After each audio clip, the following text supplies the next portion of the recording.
Hi friends, ಇದು ಬಂದು ಸಕಲೇಶ್ಪುರದಿಂದ 3.5 kilometre ಆಗುತ್ತೆ ಅಷ್ಟೇ. ಟೌನ್ ಹತ್ತಿರ ಇರೋ ಜಾಗ. ಟಾರ್ ರೋಡಿಂದ ನಿಮಗೆ ಅರ್ಧ ಕಿಲೋಮೀಟ್ರು ಮಡ್ ರೋಡ್ ಸಿಗುತ್ತೆ. ಇದು ಅಡಿಕೆ ತೋಟ ಆಗಿದೆ. 1 ಎಕರೆ 16 ಗುಂಟೆ ಜಾಗ. ಇದು 70 ಲಕ್ಷ ಹೇಳ್ತಾರೆ. ಇದು ಒಂದು ಕೆರೆ ಇದೆ. 1 ಎಕರೆಗೆ 1 ಎಕರೆ 14 ಗುಂಟೆಗೆ 70 ಲಕ್ಷ ರೇಟ್ ಹೇಳ್ತಾರೆ. ಸ್ವಲ್ಪ ನೆಗೋಷಿಯಬಲ್ ಆಗುತ್ತೆ.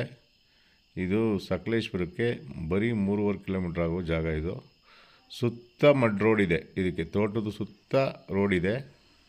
ಹಾಗೆ ಸ್ವಲ್ಪ ಬೇಲಿ ಕ್ಲೀನ್ ಮಾಡ್ಕೋಬೇಕು. ಸುತ್ತ ಫೆನ್ಸ್ ಆಗಿದೆ. ಸ್ವಲ್ಪ ಬೇಲಿ ಇದು ಸ್ವಲ್ಪ ಕಟಿಂಗ್ಸ್ ಜಾಸ್ತಿ ಬಂದಿದೆಯಲ್ಲ, ಹಂಗಾಗಿ ಕಾಣುತ್ತೆ ಈ ವಿಡಿಯೋದಲ್ಲಿ ಅಷ್ಟೇ. ತೋಟ ಒಳಗಡೆ ಚೆನ್ನಾಗಿದೆ. ಇದರ ಅಟ್ಯಾಚ್ ಒಂದು ಕೆರೆ ಇದೆ. ಹಾಗೆ ಇದು ಸಕಲೇಶ್ಪುರಕ್ಕೆ ನಿಯರೆಸ್ಟ್ ಇದೆ. ಈ ವಿಡಿಯೋ ಲೈಕ್ ಆದರೆ ಪ್ಲೇ ಮಾಡಿ. ಹಾಗೆ ಡಿಸ್ಪ್ಲೇ ಮೇಲೆ ಕಾಣ್ತಿರೋ ನಂಬರಿಗೆ ಫೋನ್ ಮಾಡಿ ಸ್ನೇಹಿತರೆ. Thank you.